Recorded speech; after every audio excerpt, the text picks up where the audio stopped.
She faked every kiss, every touch, until I caught her stealing everything. Don't take it personally, Daniel. You were just the easiest target with the biggest bank account. My wife Chloe stood in our walk-in closet, calmly packing her suitcase with jewelry and cash from my safe. 3 years of acting like I enjoyed your boring little life was worth the 20 million I'm about to get. The words hung in the air between us, sucking all the oxygen from the room. For 36 months, I believed every "I love you," every passionate kiss, every tender touch. I never imagined I was paying for a performance. I didn't scream. I didn't beg. I simply watched the woman who had faked every emotion while secretly counting down to payday. I understand, I said, my voice eerily calm. What she didn't know was that I'd discovered her plan weeks ago, and I'd been preparing a final act that would make her performance look amateur. Justice must be served and deception must be exposed. You won't believe how I turned her own game against her. Before we continue, make sure to subscribe and let us know where you're watching from in the comments. My name is Daniel. I built my software company from a garage operation to a business worth $80 million. I was the classic tech nerd success story, brilliant with code, clueless with women. Then I met Chloe at an industry conference. She was stunning, a freelance graphic designer with a smile that could stop traffic. She claimed she loved my quiet intelligence and found my tech stories fascinating. Retention hook. Daniel thinks he's found the perfect woman, but there are already subtle signs that something isn't right. Can you spot what he's missing? For the first time, I let my guard down. Chloe remembered everything. My favorite pizza topping, the story behind my first company logo, even my childhood dog's name. She created a world where I felt truly seen. When she suggested a quick courthouse wedding after 8 months, it felt romantic. When you know, she'd whispered, kissing me. The prenup was her idea. I don't want your money, she'd insisted. I want you. But let's protect your company for your investors. The document had one clause she was adamant about. It became void after 3 years of marriage. That's when we'll know it's real, she explained. 3 years of marriage followed. Chloe played the perfect wife, hosting dinner parties, remembering business partners' anniversaries, always saying exactly what I needed to hear. The 3-year clause wasn't romantic. It was strategic. Chloe had been planning this from day one. The real discovery happened 3 weeks before our 3rd anniversary, though Chloe didn't know that. I'd come home early from a business trip to surprise her. The house was empty, but her laptop was open on the kitchen counter. A message popped up from someone named Mark. 3 weeks until payday. Can you finally stand his boring stories? My blood ran cold. Daniel finds Chloe's secret messages. How deep does the deception go? I shouldn't have looked, but I did. The message history showed years of planning. Photos of me sleeping that she'd sent to Mark. Details about my schedule, my passwords, even my childhood fears they'd mocked together. The most chilling was a file called Performance Notes, detailed descriptions of my preferences, my routines, even notes about faking enjoyment during intimate moments. Mark wasn't just a friend. He was her partner in crime, a professional con artist she'd worked with for years. Chloe isn't working alone. She's part of a professional scam team targeting wealthy men. Instead of confronting her, I became a detective. I installed hidden cameras in common areas. I placed monitoring software on our home network. I hired a private investigator to dig into her past. We discovered she had done this 4 times before with wealthy men, though I was her biggest target yet. Daniel discovers this isn't Chloe's first scam marriage. How many other lives has she destroyed? I recorded every conversation. I documented every suspicious transfer. I even found their escape plan. They'd booked first-class tickets to Bali for the day after our anniversary. The most devastating recording was her telling Mark, "One more week of pretending to love this pathetic man, and we're set for life."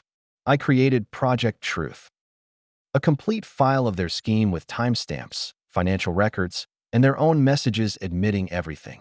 Daniel isn't just gathering evidence. He's setting an elaborate trap for their anniversary. What Chloe never understood was that my success came from anticipating problems before they happened. While she thought she was playing me, I was already 10 steps ahead. I started feeding her false information about a major investor interested in buying my company for a huge sum. I pretended to be more in love than ever, talking about buying a private island for our future. Daniel begins feeding Chloe false financial documents. How elaborate is his counter scheme? I created fake bank statements showing my company was about to be sold for 9 figures. I even staged phone calls with my lawyer about life-changing money coming soon. Chloe took the bait completely. She became even more affectionate, more devoted. Now I could see the hunger behind every touch, the calculation in every kiss. I planned the final confrontation for our third anniversary dinner at the expensive restaurant where I proposed. The anniversary dinner won't be a celebration. It will be a public execution of Chloe's entire scheme. The night of our anniversary, Chloe was glowing, though now I knew it was dollar signs, not love, making her shine. She dressed in the same blue dress she wore when I proposed.